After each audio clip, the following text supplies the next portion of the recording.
Good afternoon. Good afternoon. Let's have a seat and let's start. This session will be done in English with a little Arabic twist, right? Okay. So welcome everybody. We're going to start. And thank you for being with us today. My name is Boris van Westering. I'm a senior Media Innovation Manager at RNW Media. I will be hosting today's session together with our panelists. But first, a little word about RNW Media.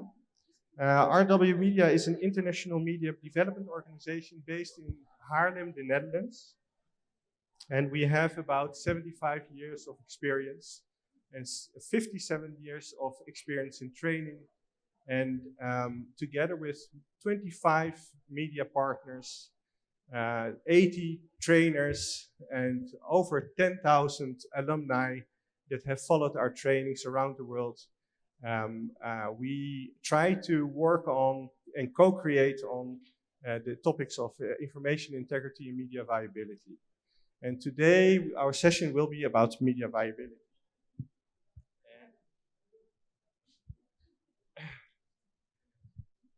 And today, I'm very pleased to be here together and serve you a 3-course meal for the mind about the potential and limitations of technology and technology integration into the newsroom, and to understand how data and information can help us thrive in the media organization and try to survive. And no, we don't have the answer, and we don't give you the recipe for survival. But we do try to see how can we empower media organizations with data insights. And to be able to do so, I would like to start to introduce our panelists. Today we will start as a starter with Sanna Naqvi, my colleague.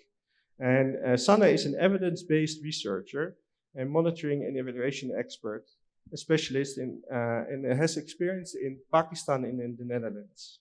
And her work spans on quantitative and qualitative research, policy advocacy and impact strategy, grounded in feminist and decolonial principles. Bridging an interdisciplinary approach, she explores how media, gender, and civic engagement intersects to shape sustainable and inclusive societies.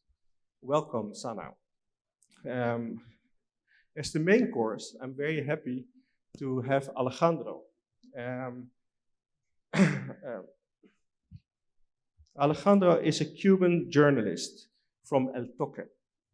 He believes in serious, honest, and public service journalism, and that belief has led him to make difficult decisions, including exile.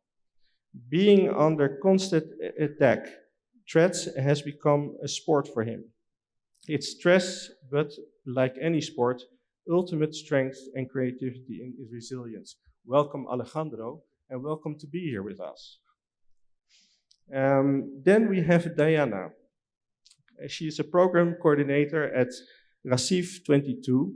She brings structure and creativity to the AI innovations and products. She's a strategist powered by curiosity, and low-key obsession of anthropology. Thank you, Diana, to be with us. And Salam, we know each other already for 15 years. You're a trainer, you're a journalist, and working in Iraq, consulting also for Kirkuk Now, and very much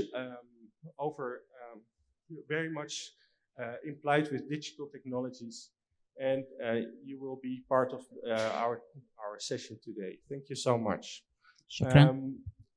I think let us start today with exploring how data insights and knowledge can actually empower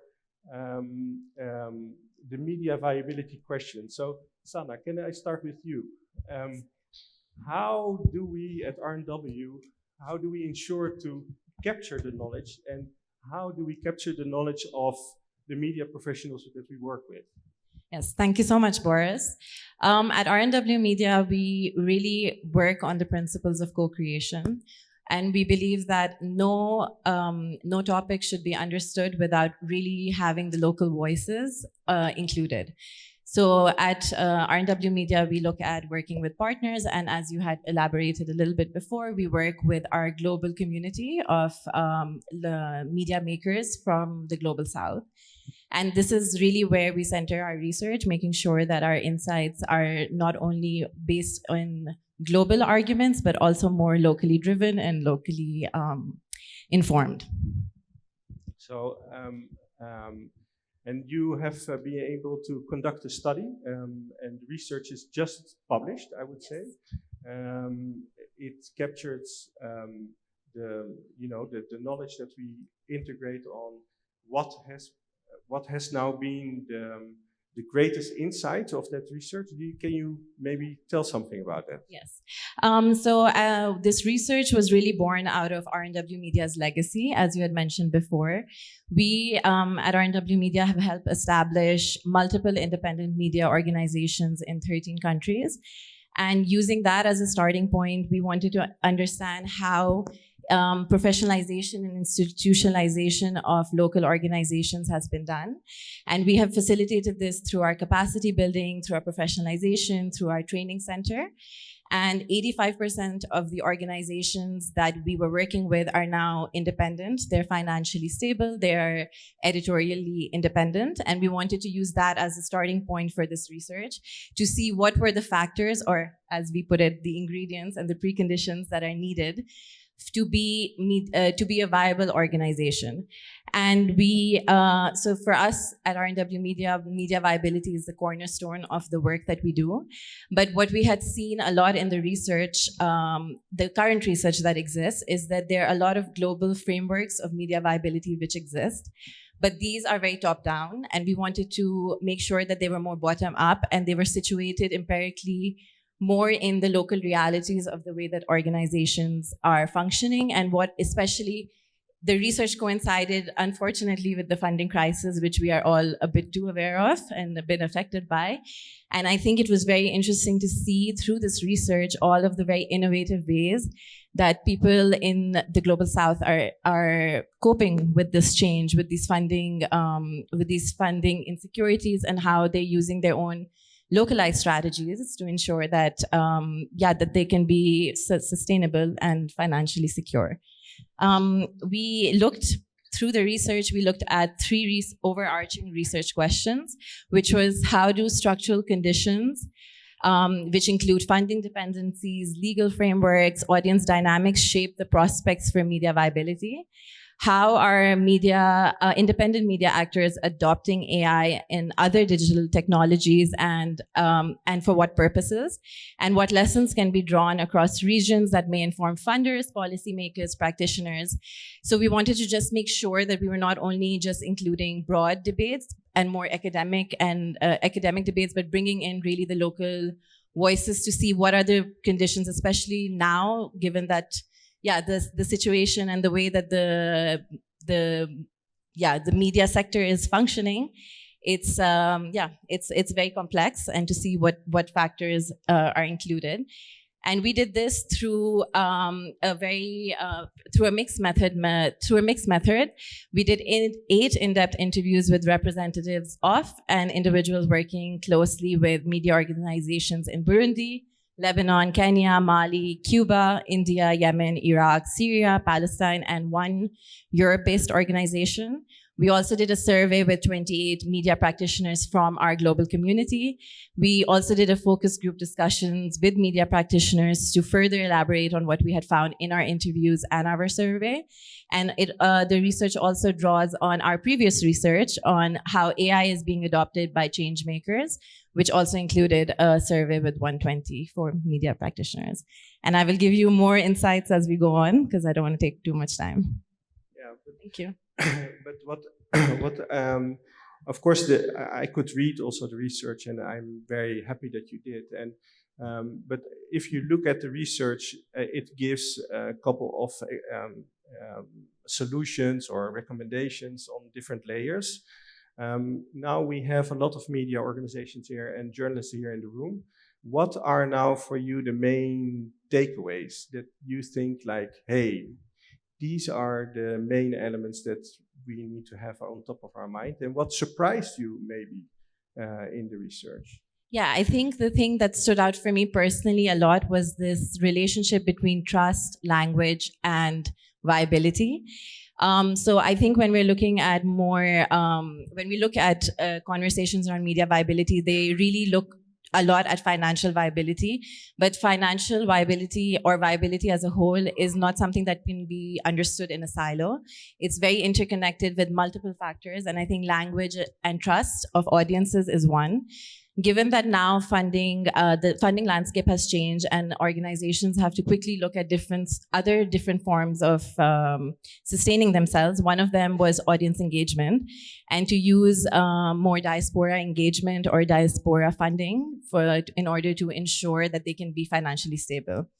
However, this cannot be possible if you don't have the trust of the audiences. The communities or the audiences that you speak to when you're looking at, when you're creating content is sometimes very contaminated by more funding priorities. So it was one interview, I remember someone said, it's really not an editorial timeline that we look at. We're looking at more funding priorities, and we have to come up with topics that are very in line with what the donors want to hear. And other things, especially since we were not looking at the global north, but more the global south, language is really important. And in funding priorities, usually you have to report in English, which dilutes the effect or the impact that you would want to have with the audiences that you're engaging with. So if you're just having content which is along the lines of what the funders want to hear or the priorities that the funders want to see, it takes away from what the audiences actually want to hear about, and then the cultural relevance of the content that you're creating is diluted. And this was a really important insight, especially for funders, because when a lot of the media organizations said, when we are looking at content, we don't have editorial independence. And I think the editorial independence is a very key factor that was constantly brought up by all of the people that we spoke to within the research as well.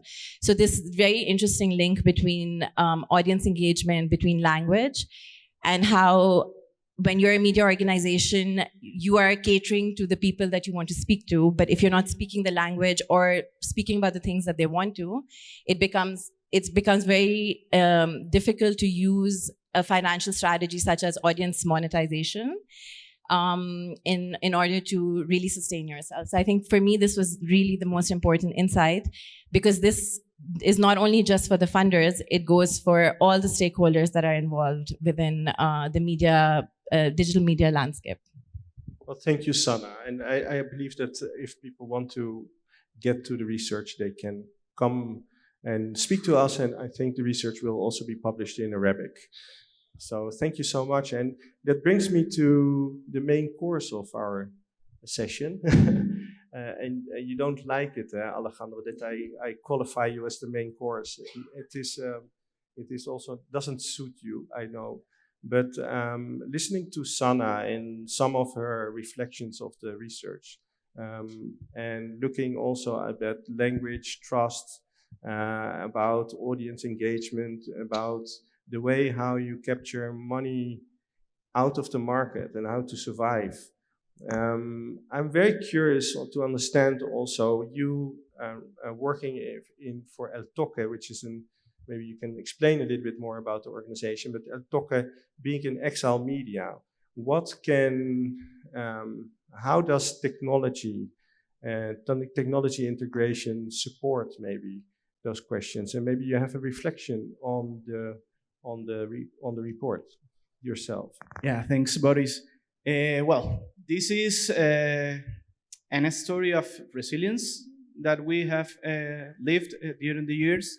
I work with El Toque since 2015, so it's almost more than 10 years. And as you presented me, is a story of being always in stress. So if you see stress like an opportunity to grow and to survive. That would be the main key of what I can say here. Yes, it's opportunities. Every time you see an obstacle, try to change your mind and see it as an opportunity. Our case is a little bit complex to explain, but I'll try to do it simple. El Toque is an independent media in Cuba. Well, in Cuba, it's now really hilarious because we are all in exile. But we try to reach all the Cuban communities, and that's one of our key points in our work, because we are an independent media, but we were in Cuba until 4 or 5 years ago that we began to exile. We are leaders in economic, legal, and public services information for Cuban communities, but also for the currency, the exchange currency in Cuba, and that is a process that we do with AI. Our funds, as you see, comes from the 80% of grants and only 20% from commercial activities. The context. Cuba is a communist dictatorship, so they has all the control about the media. In Cuba doesn't exist private media or independent media legally, so they control all the economics, legal, and communications in the country. So in 2015, there was a breakpoint. Internet landed in Cuba. It was expensive, it was slow. We didn't have it in our homes, we didn't have it in our cell phones. We had it in parks, public parks, where you went to connect your cell phone, paying $5 per hour, and the Cuban salary, the median Cuban salary at that time was nearly $20. So that was huge. But at least it was internet.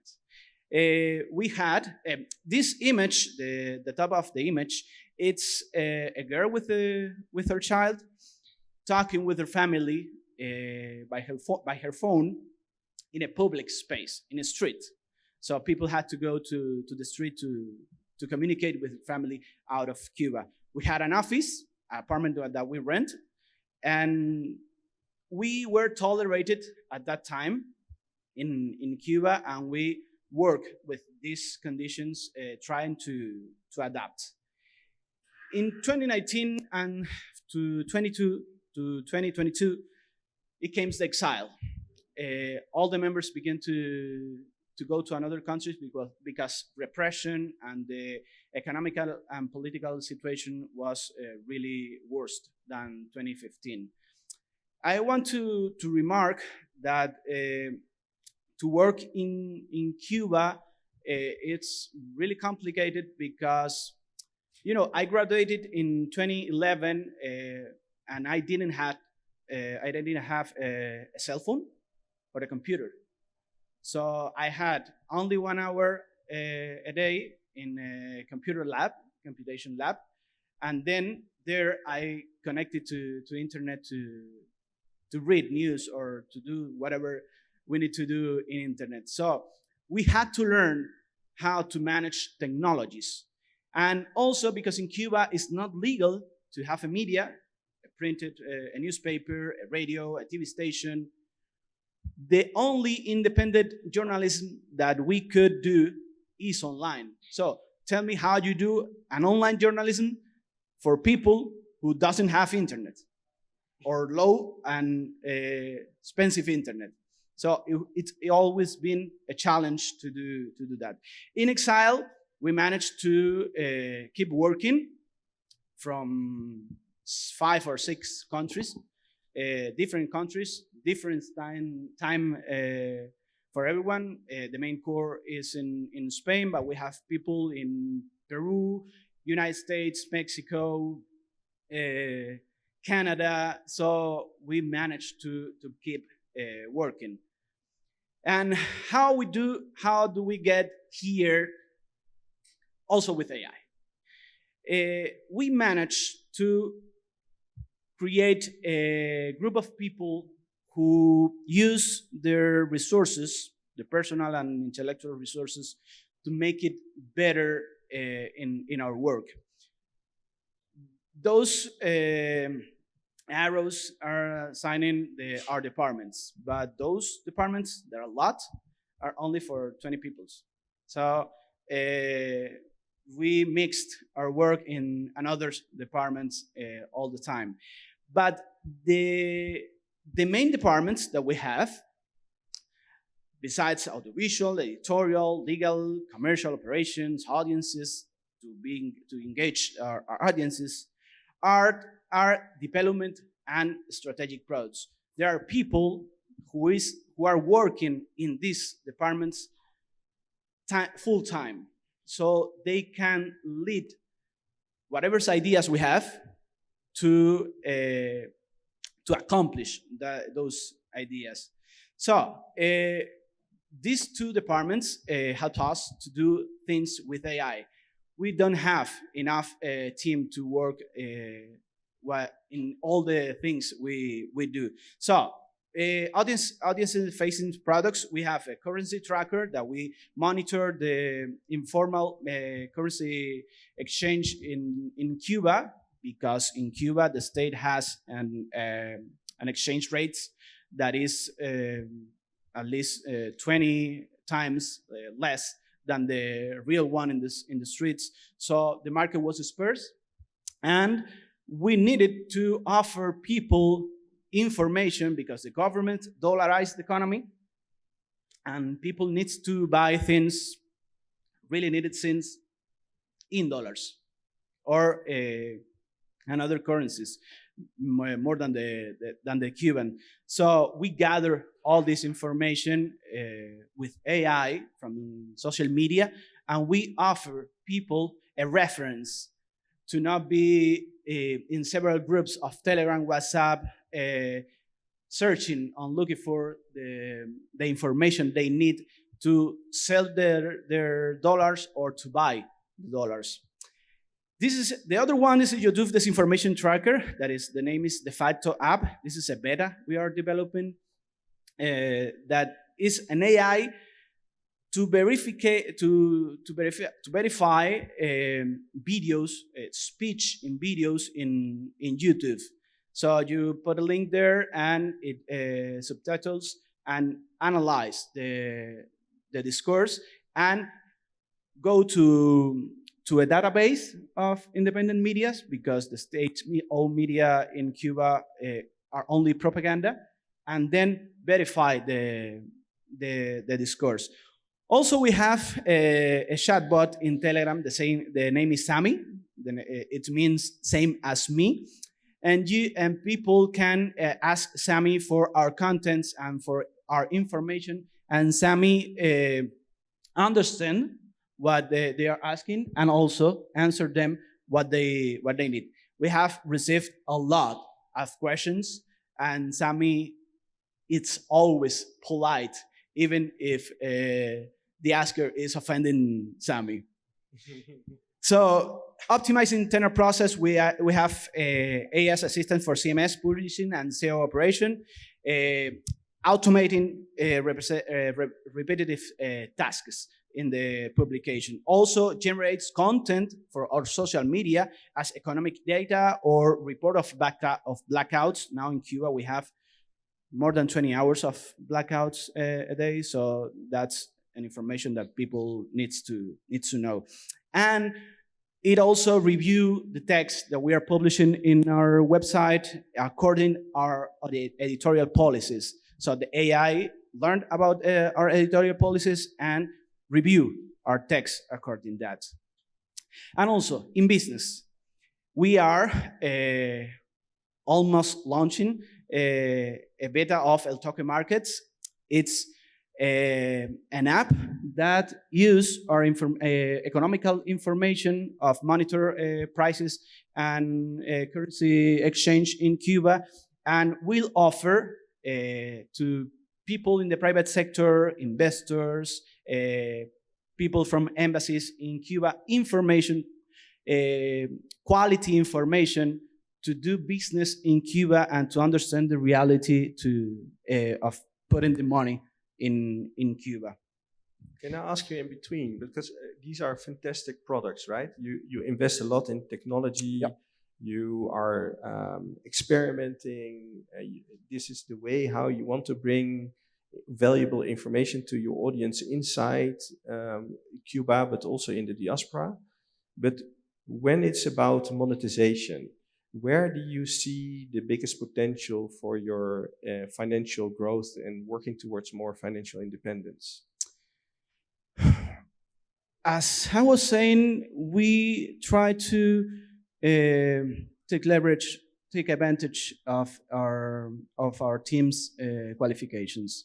So in Cuba, I am the audiovisual director of El Toque. So we managed to sell videos to international media. Now we sell services around the globe, because we are around the globe. We are dispersed. So we try to, in a few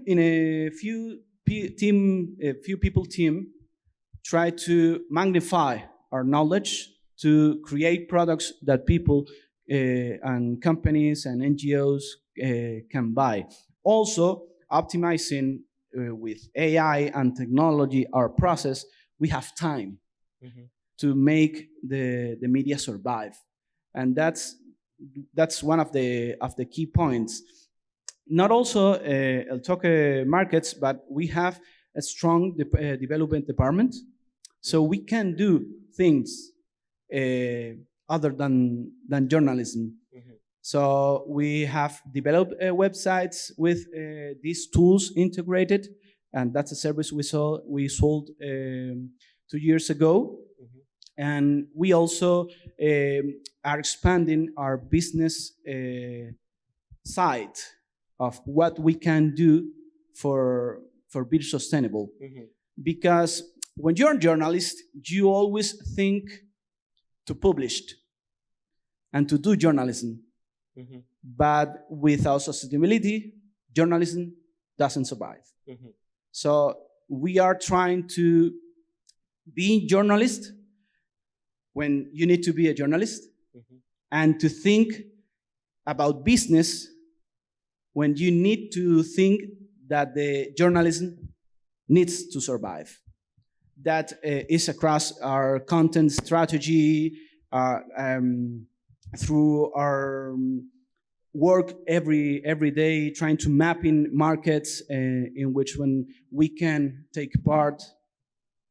Well, it's very interesting, and maybe you can also, I think here in the audience, people are looking for answers, and you're bringing some of them maybe, but do you see that the technology that you adopt and the investment that you put into AI tools and so on will speed up the monetization process within your organization, or does it take your time away from it? So are there also limitations there? AI have limitations, but you need to understand that AI is a tool. So it will do whatever you need if you know how to manage the tool.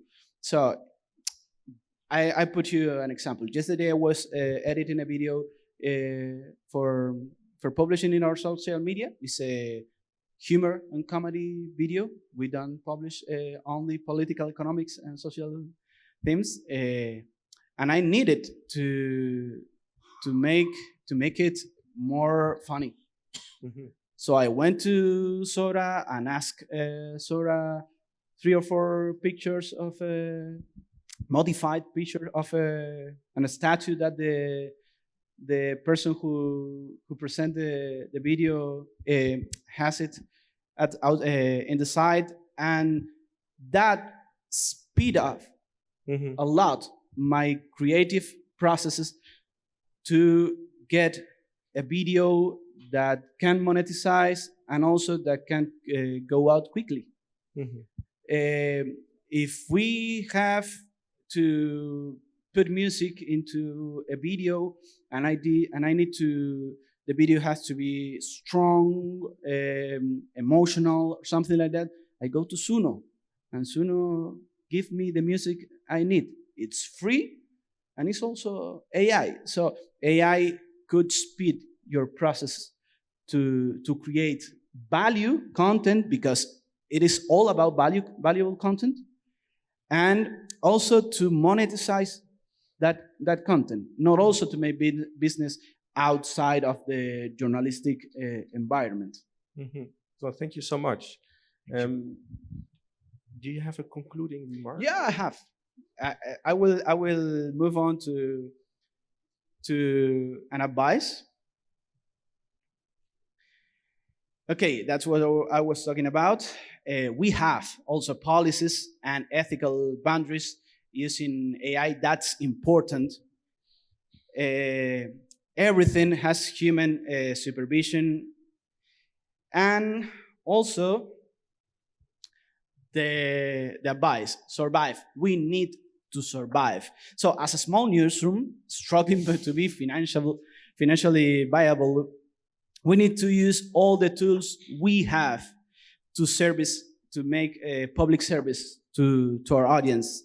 As a small newsroom with constrained resources, AI is definitely giving us more and more opportunities to be viable in our everyday work. Well, thank you so much, Alejandro. Well, thank you so much. And now that really the appetite, you gave me an appetite for the dessert, and I don't want to introduce the desserts, the kneffe of our day. No, I'm kidding. But I would like to go to you, Diana, because I get to know you as and Racif 22 as one of the most innovative media outlets, working a lot on digital technologies. You are experimenting, and you were also part of the validation of our digital transformation assessment tool that we might talk about a little bit later, also together with Salam from Kirkuk Now.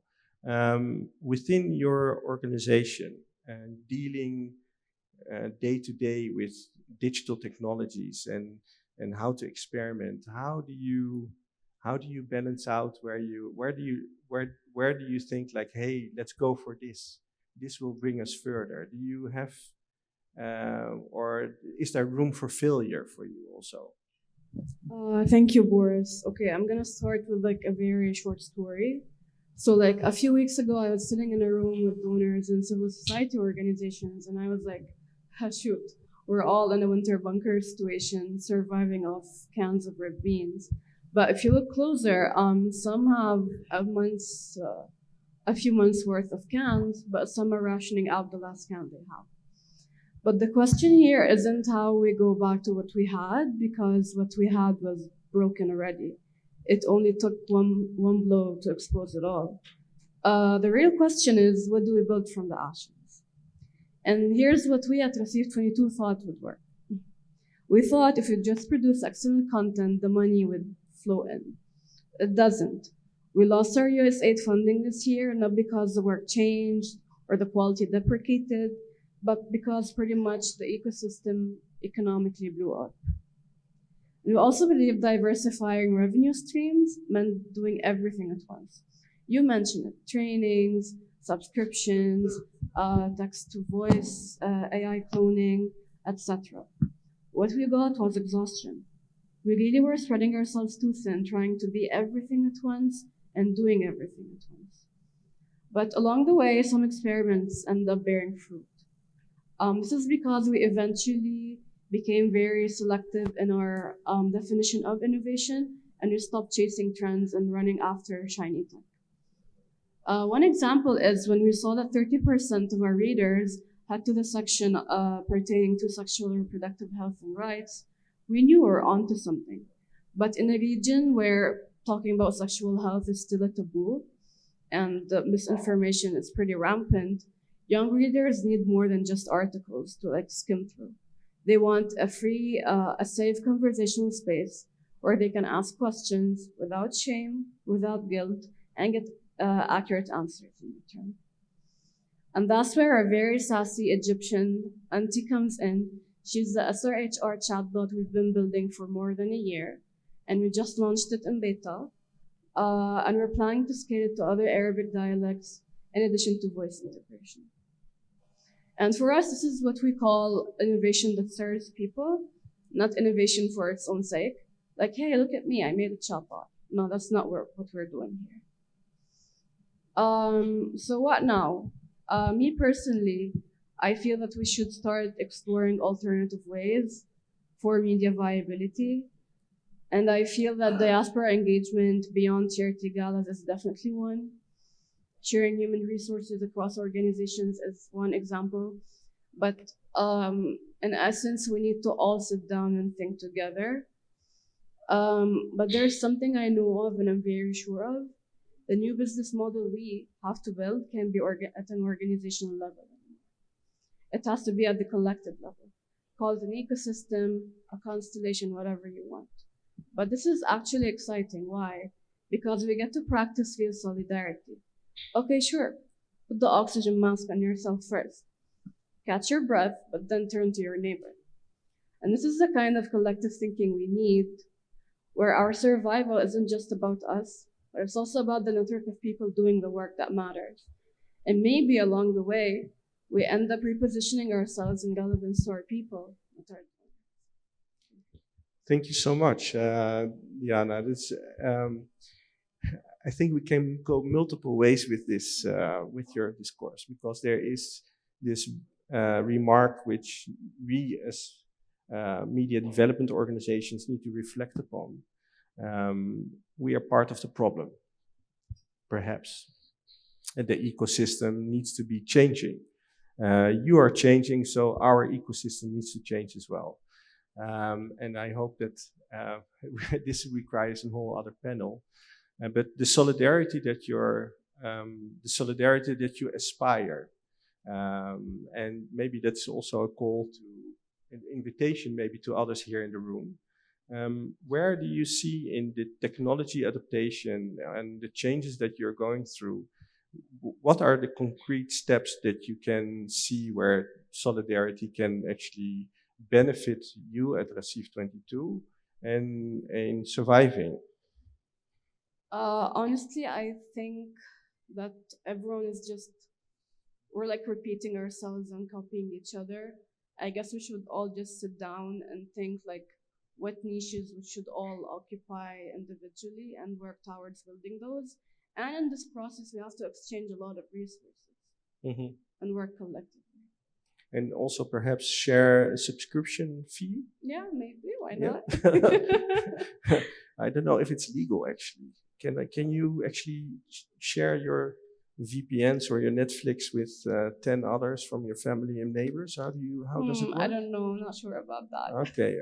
Well, I don't want to propagate illegal things, but sharing is caring. And but if you look at your the road that you take within Receive 22, you're actually saying, besides solidarity, it's about taking control of your own pathway, right? And try to stay on top of your own strategy. So how do you navigate? How do you make sure that you understand where you are in your digital transformation and where to go to? Honestly, it's a bit of a messy area here. Like at some point, we have to balance between our values and editorial direction, and between the mere threat of like us staying in the backseat if we don't hop on whatever is trending right now. And we're trying to balance out between the two. Mm-hmm. I'm glad actually that you were part of the digital transformation assessment tool that tries to actually solve this issue as well, to get an understanding where you are and support strategy development. And also, and that's maybe the bridge also to Salam Omar, you work as a consultant also with Kirkuk Now, who's an independent media outlet in the, let's say, in the dispute that covers disputed territories in Iraq, dealing with minorities, and your work there. You are also on top of what digital technology can actually do for you. But before we actually go to your intervention, we have also a little video ready to open the box who Kirkuk Now actually is. So let's play it if we can.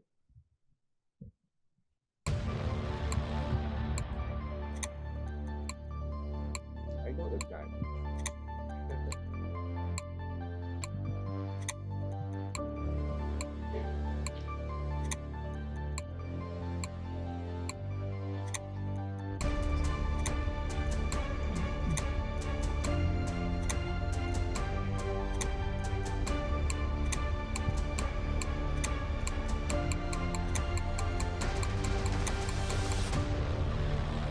Salam, are you every day like this? Almost, yeah. Almost every day. It's incredible. Boris, Kirkuk Now مؤسسة إعلامية مستقلة تركيز على مناطق. We are we in many conflict areas in Iraq. According to the constitution in Iraq, there are disputed areas between Iraq, the Iraqi government and the Kurdistan government. So we focus on such disputed areas. There are difficult areas with multi-ethnicities. So we do focus on such areas. Hi here. This is it. Yeah. في سؤال إلي? And do you have a question for me? Yeah, of course. Salam, in your work with Kirkuk Now, how can you make sure that the digital transformation that you're going through, or the digital technologies, will actually work for you in your context? And actually, does it really help you thrive, or how do you make the decisions? في الحقيقة احنا نعمل Actually, we work in a context in this disputed area, and the digital transformation there is a necessity to produce this media work and sustainability. However, we face lots of challenges that are not only related to Kirkuk Now institution, it's related to many media outlets that who I work with as a consultant. There's more than one problem. There are multi challenges. One of them is the absence of a clear strategy for digital transformation in independent outlets. The absence of a clear strategy is a problem by itself everywhere, with all the agencies I work with. That I work with as a consultant, as a trainer. And in Kirkuk Now, we don't have a clear strategy for digital transformation. There are attempts within the team, but no clear strategy.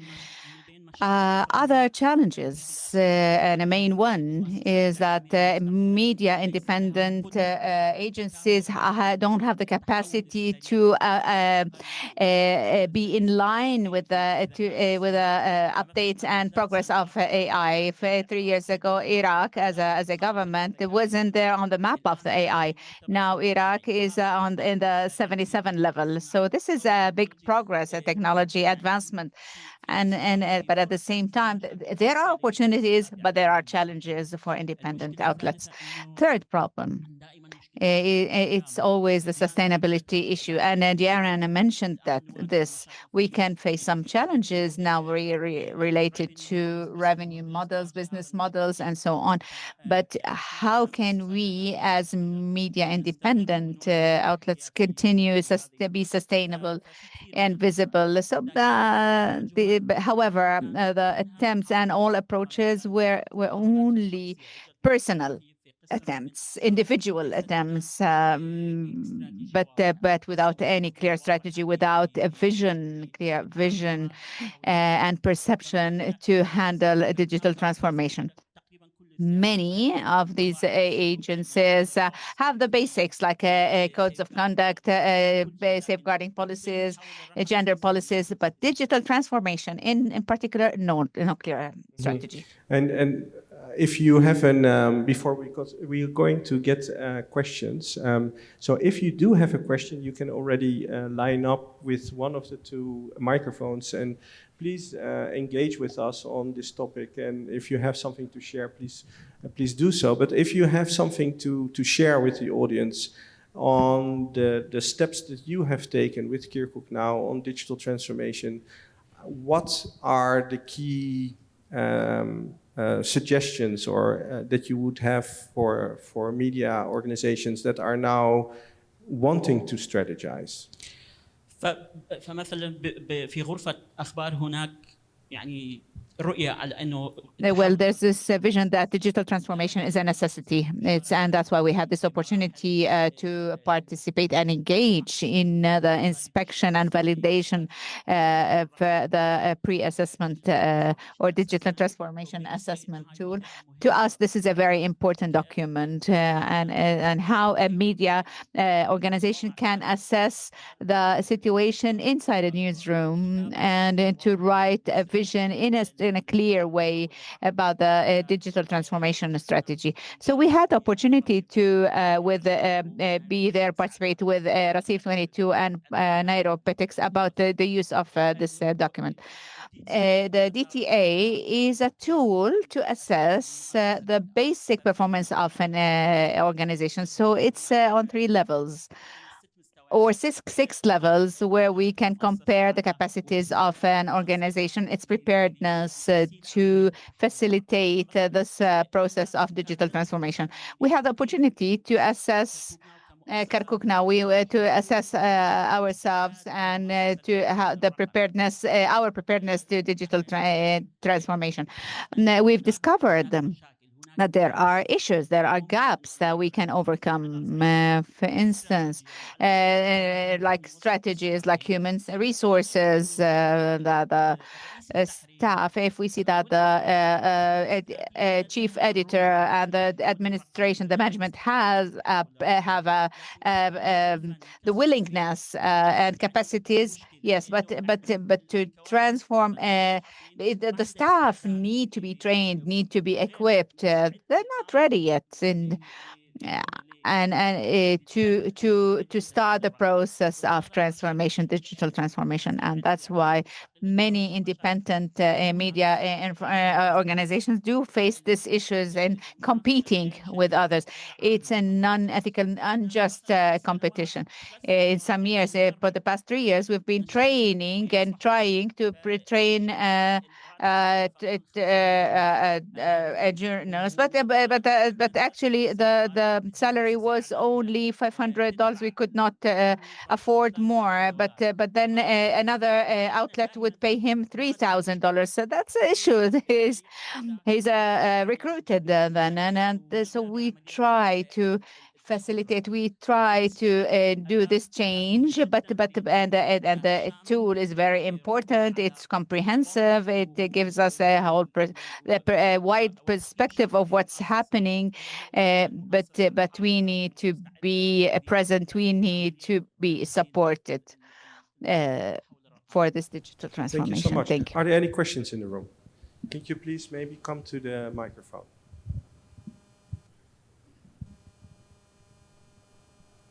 Hi, my name is Maysoon from Palestine, Nisafam. My question is for Alejandro. You mentioned the internet problems and the difficulties, and I think the like supervision from the government. Your audience, how do they manage with these restrictions if they are still current? And how do you overcome it? Because you mentioned using AI also for exchange of currency and remittance, and of course the membership and so on. So how is it overcome this? Thank you.